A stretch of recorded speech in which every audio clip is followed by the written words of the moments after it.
ಇಷ್ಟು ನಾನು 2 ಮಿನಿಟ್ ಮಾತಾಡ್ತೀನಿ. ಅದರಾದ್ಮೇಲೆ ಕಾರ್ಯಕ್ರಮ ಮುಕ್ತಿ ಆಗ್ತಂತ ಹೇಳಿ ಬಯಸ್ತೇನೆ. ಸರ್ ಪ್ರಿಂಟು ಅಪ್ಪ, ಸರ್ ಪ್ರಿಂಟು.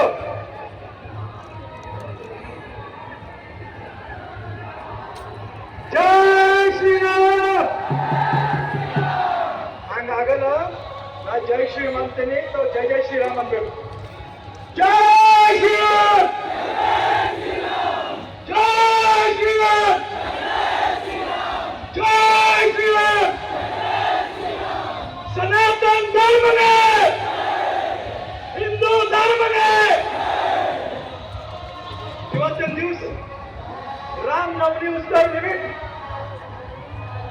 ಕಲಬುರಗಿ ಉತ್ಸವ ಸಮಿತಿ ವತಿಯಿಂದ 9 ವರ್ಷ ರಾಮನವಮಿ ಮೂರ್ತಿ ಪೌರ ಕಾರ್ಯಕ್ರಮಕ್ಕ 2 ದಿವಸ ಹಿಂದೆ ತಮ್ಮ ಎಲ್ಲರಿಗ ಆಹ್ವಾನ ಮಾಡಿದ ಬರ್ಬೇಕಂತ ಹೇಳಿದ. ಅದಕ್ಕೆ ರಾಮನವಮಿ ಉತ್ಸವ ಸಮಿತಿ ವತಿಯಿಂದ ತಮ್ಮ ಎಲ್ಲರಿಗ ಧನ್ಯವಾದಗಳು ಹೇಳ್ತೇನೆ.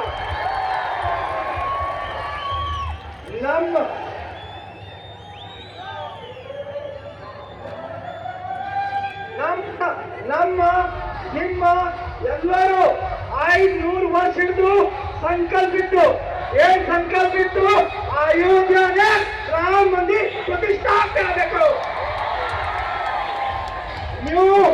ನೀವು ಕಲ್ಯಾಣ ಕರ್ನಾಟಕ ಕಲಬುರಗಿ ಜನತೆ ಏನ್ ಮಾಡಿ ತೋರಿಸಿರಿ?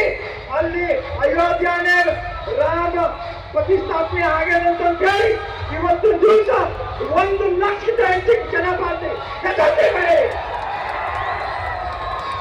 ಇದೇ ತರ ಮುಂದಿನ ತಿಂಗಳಾಗ, ಮುಂದಿನ ವರ್ಷಗಳಾಗ ನಾವು ಎಲ್ಲರೂ ಒಂದಾಗಿ ಇದೇ ತರ ರಾಮನವಮಿ ಪ್ರತಿ ವರ್ಷ ಬಡಾತ್ಮಕತೆ ನಡೆಸಿ ಬರ್ತೀವಿ. ನಮ್ಮ ಟಿ ಸಿ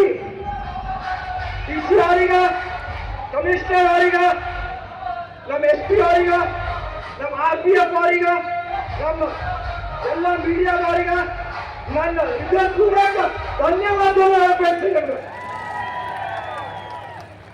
ತಾವು ಈ ಒಂದು ರಾಮನವಮಿಗ ಏನು ನಮ್ಮ ಸಹಕರಿಸಿರಿ, ಅದ್ರ ತಕ್ಕನೆ ನಮ್ಮ ಪೂರ್ಣ ರಾಮನವಮಿ ಭಕ್ತರು ಅದೇ ತರ ನೋಡ್ಕೊಂಡಿದ್ದೆ ಅಂತ ಹೇಳ್ಬೇಕು. ಅದಕ್ಕೆ ತಮ್ಗೆಲ್ಲರಿಗೂ ಒಂದು ಮಾತು ಹೇಳ್ಕೊಡ್ತೀನಿ.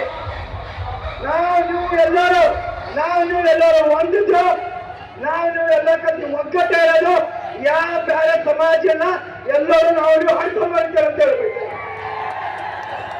ಅದಕ್ಕೆ ಕಡೆ ವಿನಂತಿ ಮಾಡ್ತೀನಿ, ತಾವೆಲ್ಲರೂ ಮನೆಗ ಆರಾಮ್ ಹೋಗ್ಬಿಡ್ತೀವಿ ಅಂತಂದ್ರೆ ಅದರಂತ ಆಶೀರ್ವಾದ ಚಂದು ಪಾಟೀಲ್ ಏನು ಸಿಗಲ್ಲ ಅಂತ ಹೇಳ್ಬೇಕು. ಆಗ್ಬೋದಾ? ಓಕೆ, ಮತ್ತೊಮ್ಮೆ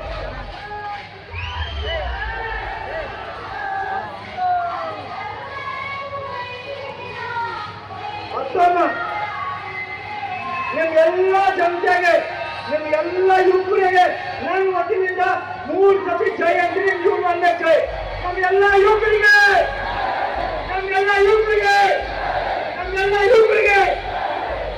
ತಾವೆಲ್ಲರೂ ಸೇವಾಗಿ ಮನೆಗೆ ಹೋಗಿ ಕಡೆ ವಿನಂತಿ ಮಾಡ್ತೀನಿ. ಲಾಸ್ಟ್ ಅಲ್ಲಿ ಜೈ ಘೋಷಣೆ ಹಾಕೋ. ನಾವು ಜೈ ಶ್ರೀರಾಮ್ ಅಂತೀನಿ, ನೀವು ಜೈ ಜೈ ಶ್ರೀರಾಮ್ ಅನ್ಬೇಕು.